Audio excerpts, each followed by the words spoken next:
स्वास्थ्य ही सबसे बड़ी पूंजी है। एक बार की बात की, एक गांव में एक धनी व्यक्ति रहता था। उसके पास पैसे की कोई कमी नहीं थी, लेकिन वह बहुत ज्यादा आलसी था। अपने सारे काम नौकरों से ही करता था और खुद सारे दिन सोता रहता या अय्याशी करता था। वह धीरे धीरे बिल्कुल निकम्मा हो गया। उसे ऐसा लगता जैसे मैं सबका स्वामी हूँ, क्योंकि मेरे पास बहुत धन है, मैं तो कुछ भी खरीद सकता हूँ। यही सोचकर वह दिन रात सोता रहता था। लेकिन कहा जाता है कि बुरी सोच का बुरा नतीजा होता है। बस यही उस व्यक्ति के साथ हुआ।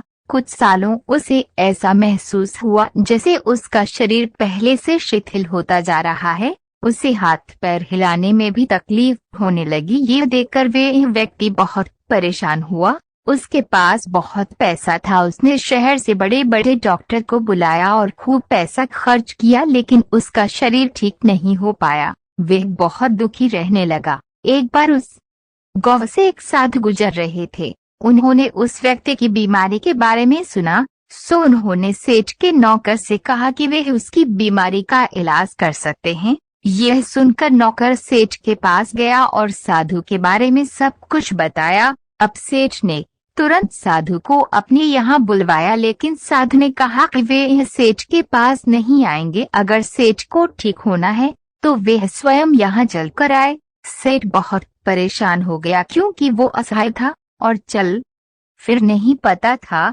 लेकिन जब साधु आने को तैयार नहीं हुए तो हिम्मत करके बड़ी मुश्किल से साधु से मिलने पहुँचे, पर साधु वहाँ थे ही नहीं। सेठ दुखी मन से वापस आ गया। अब तो रोजाना का यही नियम हो गया। साधु रोज उसे बुलाते, लेकिन जब सेठ आता तो कोई मिलता ही नहीं था।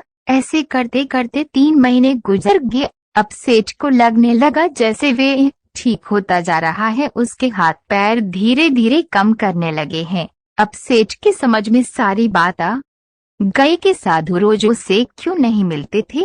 लगातार 3 महीने चलने से उसका शरीर काफी ठीक हो गया था। तब साधु ने सेठ को बताया कि बेटा, जीवन में कितना भी धन कमा लो, लेकिन स्वस्थ शरीर से बड़ा कोई धन नहीं होता। तो मित्रों, यही बात हमारे दैनिक जीवन पर भी लागू होती है। पैसा कितना भी कमा लो, लेकिन स्वस्थ शरीर से बढ़कर कोई पूंजी नहीं होती है। ऐसे ही कहानी सुनने के लिए चैनल को लाइक, कमेंट, शेयर और सब्सक्राइब जरूर करें।